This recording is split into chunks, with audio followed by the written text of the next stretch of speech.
Hi there. Welcome to my views and news. Three news stories. Which firstly, a Fano commander's son has been killed in the Amhara region.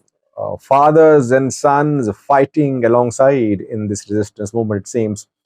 Secondly, Djibouti again voiced its concerns about Ethiopia Somaliland MoU, that it is against Djibouti's financial and political interest. And thirdly, use of drones in Sudanese civil war. Know that Sudanese military is using Iranian combat drones, but rapid support forces have also acquired drones. They are using drones, but which types of drones? Who is providing drones to the rapid support forces? Firstly, viewers, the Fano commander's son has been killed in the Amhara region of Ethiopia. It is being confirmed by the commander himself. Name of the commander is Daraje Bele. I think he's from Gondar. And his son, Emmanuel Daraje, has been killed. It happened in Gondar on some front. Details are not being released about how many were killed and what happened. But reportedly, he was part of Fano fighters. He was leading Fano fighters, and he was killed. In this resistance movement of Fano groups, we're seeing that Fano fighters are support of their families. Fathers, sons are part of this struggle. Why? Because there is an ideology behind this movement. You can disagree with this ideology. You can say that ideology is not legitimate, it's not acceptable, or it's not true, whatever you say, but these people are convinced. And when an ideology is behind a movement, it is difficult to crush that movement. So if you kill people, others will follow, and it will go on. Either you need to put an end to the ideology, the narrative which is selling, you need to put an end to it, or you need to talk to the people. That is why I said last year that this resistance movement in Amhara will go on. Fano fighters will suffer losses. They'll die. Their commanders could die too. More will come. They'll suffer losses. But can the government crush Fano groups totally? So far, it seems that government has not been able to crush Fano groups. And just a few losses suffered by Fano groups only. Bante Bate killed their main commander. But a lot government will have to do if it wants to resolve this issue militarily. Secondly, with Djibouti's finance minister again voiced concerns about Ethiopia Somaliland MoU yesterday. Muhammad Ilyas Musa is his name. Djibouti has been opposing the MoU since day one. Why? Because Ethiopia is a customer for Djibouti. Ethiopia uses Djibouti's ports, and Djibouti earns money from Ethiopia. Now, when Ethiopia is planning to use other ports too, Djibouti's economy will take a serious hit. And that is what I think IMF and World Bank warned Djibouti about a few months ago in some reports too.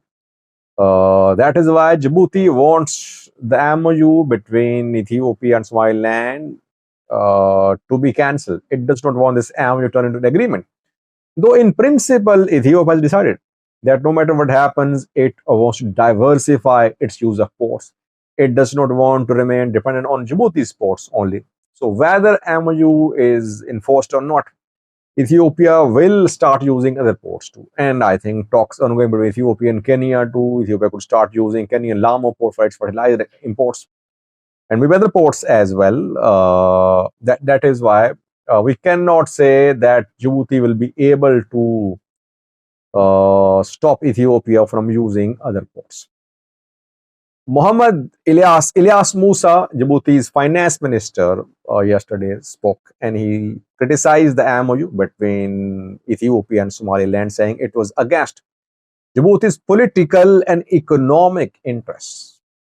And he criticized Musawi Abdi too. Why? Because I think Ismail Omar mediated between Musawi Abdi and Hassan Sheikh, and a day after that mediatory meeting, Musawi Abdi went to Addis Ababa and signed the MoU at the start of January, at the start of this year. But the MoU is still an MoU, could not turn into an agreement.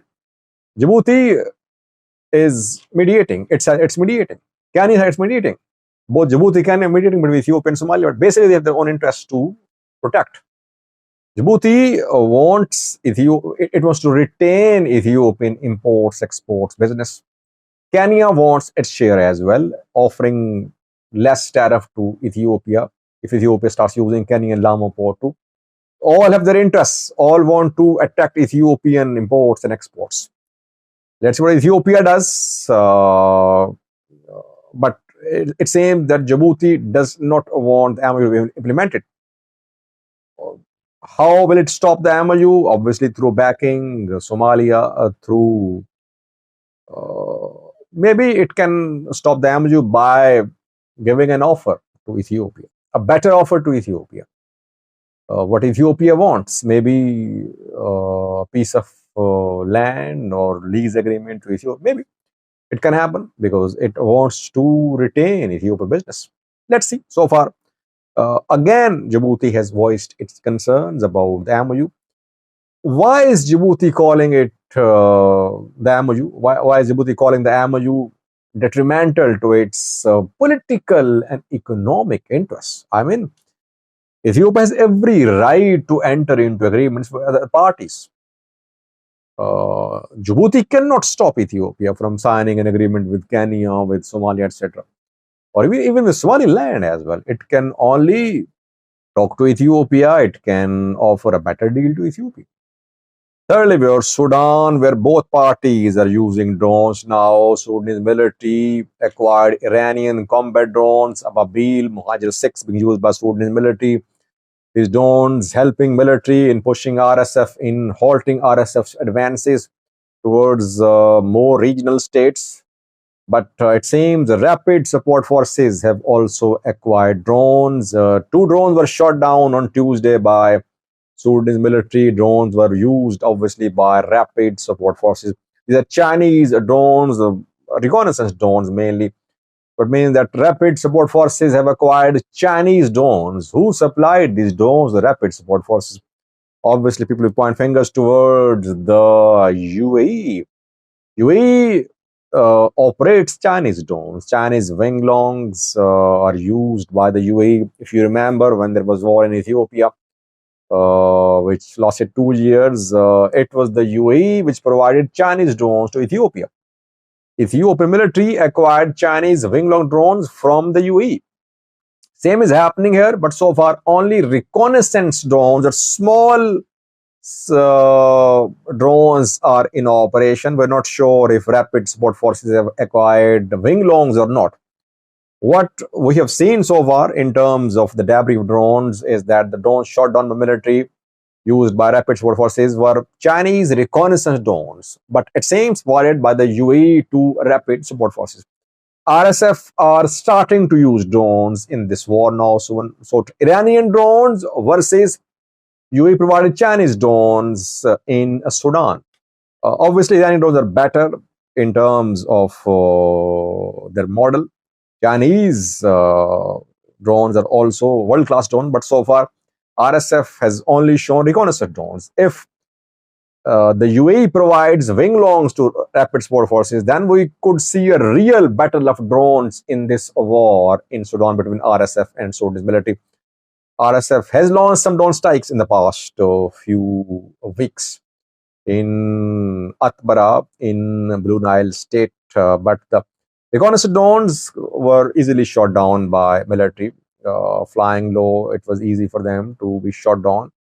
But if RSF acquire Winglongs, then we could see a real battle of drones between the two sides in Sudan. Thank you for watching.